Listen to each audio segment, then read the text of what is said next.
অখণ্ড মণ্ডলেশ্বর শ্রী শ্রী স্বামী স্বরূপানন্দ পরমহংসদেবের উপদেশবাণী অখণ্ড সংহিতা দশম খণ্ড হইতে ভাবী সমাজ সম্পর্কে সন্ন্যাসীর দায়িত্ব।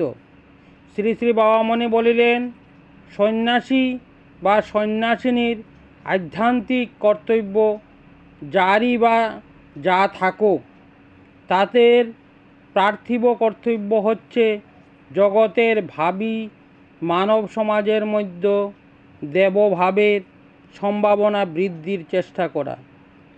এই জগতে যখন বাস করছ, তখন তুমি এই জগতের মানুষের ঋণ পরিশোধের জন্য এ কাজটুকু করতে বাধ্য। সঙ্ঘ গড়া, আশ্রম রচা, মঠ নির্মাণ প্রভৃতি সব কাজেই এই কথাটি তোমাকে মনে রাখতেই হবে। যেহেতু তুমি কৃষ্ণ ভক্ত, সেই হেতু একমাত্র কৃষ্ণচন্দ্র ব্যতীত আর কারো প্রতি তোমার কর্তব্য নেই।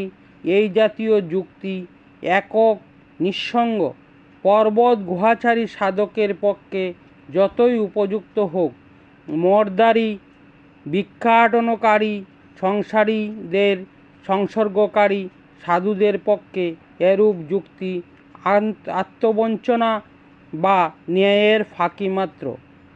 কৃষ্ণের প্রতি তোমার আত্মিক কর্তব্য আছে বলেই তো কৃষ্ণের জীবকে তুমি উপেক্ষা করতে পারো না।